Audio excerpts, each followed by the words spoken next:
Tonton video ini sampai selesai agar Anda tidak gagal paham.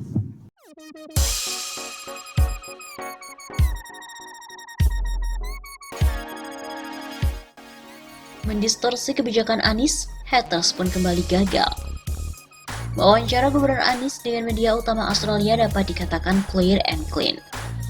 Karena meskipun menyinggung adanya perbedaan informasi awal dan langkah antara Pemprov DKI dan pusat, namun tidak ada satupun bantahan yang dirilis oleh wakil pemerintah pusat.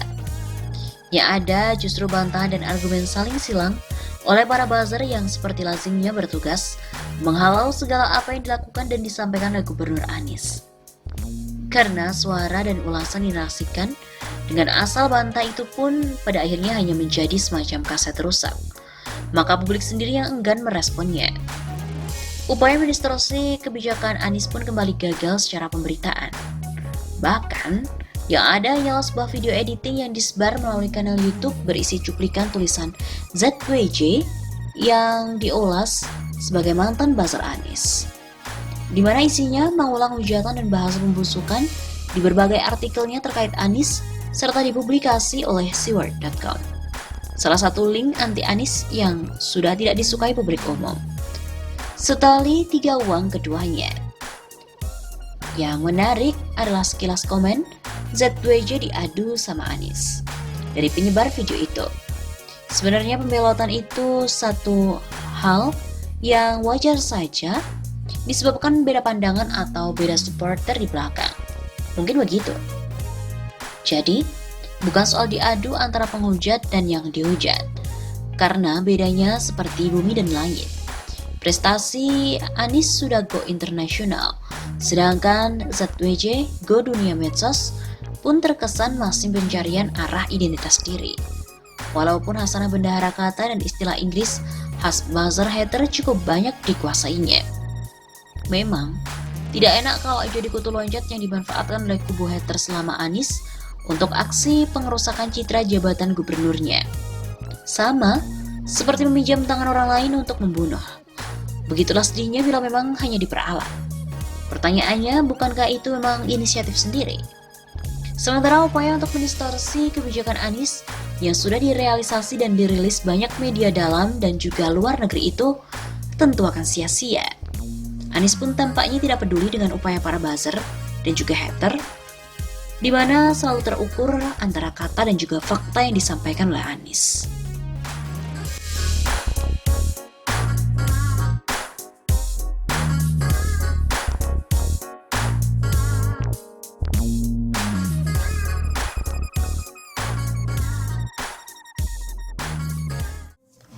Langkah brilian seorang Anies Baswedan.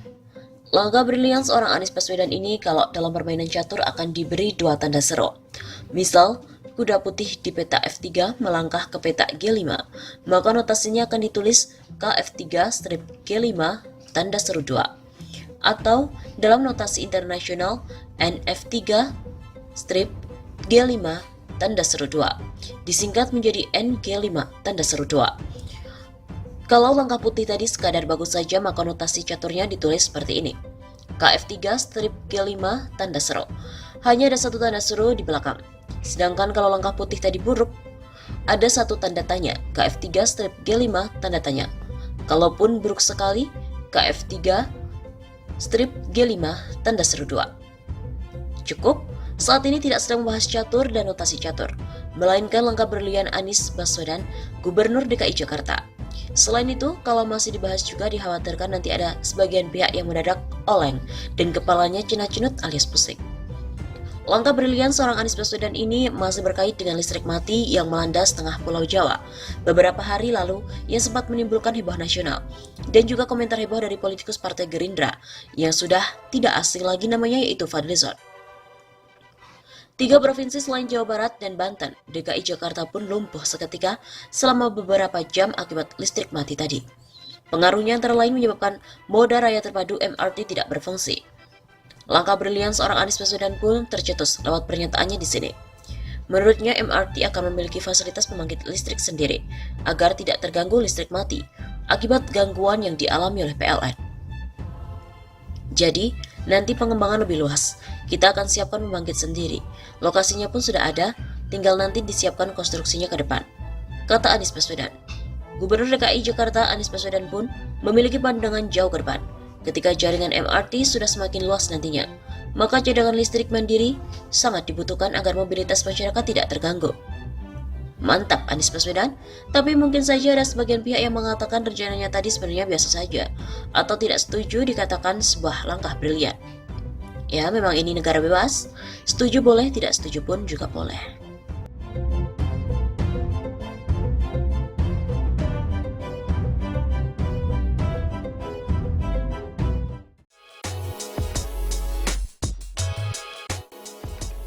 Mengeluh ke media asing, Anies sebut pemerintah pusat tak konsisten. Gubernur DKI Anies Baswedan mengeluhkan kebijakan pemerintah pusat yang tidak konsisten terkait operasional bus antar kota dan antar provinsi (AKAP) dari ibu kota. Menurut Anies yang juga merupakan mantan Mendikbud ini, kebijakan yang tidak konsisten itu dikhawatirkan bisa memperparah penyebaran corona dari Jakarta ke daerah-daerah lain di Indonesia. Contohnya pada 30 Maret 2020 kami hendak menutup terminal bus AKAP, Pemda DKI yang akan melakukannya. Sayangnya kebijakan itu dibatalkan oleh pemerintah pusat. Begitu kata Anies dalam wawancara dengan media Australia dikutip dari YouTube Pemprov DKI Jakarta pada hari Senin 11 Mei. Anies menyampaikan baru pada Kamis 23 April, pemerintah pusat mengeluarkan kebijakan pelarangan mudik untuk mencegah penularan corona. Namun pada Rabu 6 Mei ada relaksasi atas aturan yang baru diberlakukan. Pada 23 April 2020, mereka menerapkan kebijakan yang sama, yang sempat hendak diterapkan DKI. Tapi saya dengar ada relaksasi aturan lagi. Anies juga mengemukakan karena sudah tidak bisa mencegah mudik atau pulang kampung dari Jakarta, DKI pun berinisiatif akan membatasi arus balik ke Jakarta. Aturan yang menentukan hal itu masih disusun dan akan segera berlaku sebelum Idul Fitri.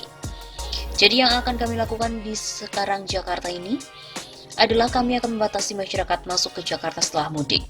Aturan akan berlaku ke masyarakat yang hendak pulang di akhir Mei. Begitu kata Anies.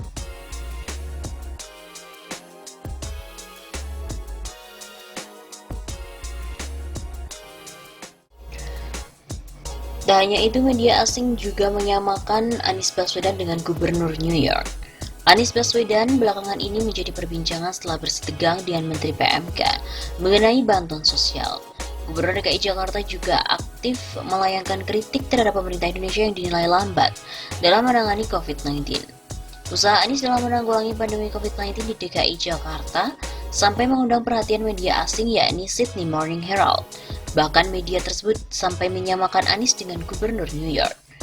Dalam sebuah berita yang diterbitkan pada 7 Mei 2020, The Sydney Morning Herald menyebutkan dalam kritik pedasnya terhadap respon Indonesia yang lambat terhadap pandemi ini, Anies yang mengenyam pendidikan di Amerika Serikat mirip dengan Gubernur New York, Andrew Cuomo.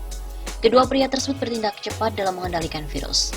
Keduanya harus berhadapan dengan para presiden yang bertindak dengan urgensi lebih rendah, dan keduanya telah mendapatkan pujian atas pekerjaan mereka dalam mencoba menyelamatkan hidup di kota-kota padat penduduk. Pada media tersebut, Anies juga menyebutkan bahwa dirinya tidak diizinkan ketika akan menguji sampel di laboratorium milik Pemprov DKI Jakarta. Dan kemudian ketika jumlahnya mulai terus naik, pada waktu itu kami tidak diizinkan melakukan pengujian. Jadi setiap kali kami memiliki kasus, kami mengirimkan sampel ke lab nasional. Dan kemudian lab nasional akan menginformasikan positif atau negatif. Pada akhir Februari kami bertanya-tanya, mengapa semuanya negatif? Begitu kata Anies. Anies juga menyampaikan kekecewaannya terkait transparansi informasi pada pemerintah Indonesia, khususnya pada Kementerian Kesehatan. Setali tiga uang, Gubernur New York Andrew Cuomo juga pernah mengeluarkan kritik keras terhadap Donald Trump terkait dengan penanganan COVID-19 di Amerika Serikat. Gubernur New York ke-56 itu naik pitam setelah Trump memintanya untuk lebih banyak bekerja ketimbang mengeluh melalui akun Twitternya. Mencoba tenang, Cuomo mengawali jawabannya dengan mengatakan, jika dia Trump sedang menonton TV di rumah, mungkin dia yang harus segera bangun dan bekerja. Menanggapi komentar Trump ihwal 2.500 tempat tidur di Jacob K. Javits Convention Center untuk menanggulangi pandemi COVID-19. Cuomo menyebut jika kasus banyak itu berpatokan pada proyeksi federal, yang artinya Trump mengetahui lebih dulu dan menyetujuinya. Jika Anda tidak setuju dengan proyeksi Anda sendiri, pecat saja Ketua CDC. Pecat Ketua Gugus Tugas Penanganan Virus Corona Gedung Putih, karena mereka yang menelurkan proyeksi tersebut. Belum puas, Cuomo juga kemudian mengeluarkan memo yang dibuat oleh penasehat Trump, Peter Navarro. Memo tersebut mengingatkan Trump tentang bahaya virus corona yang mengintai rakyat Amerika Serikat di bulan Januari. Pecat saja mereka semua, pecat.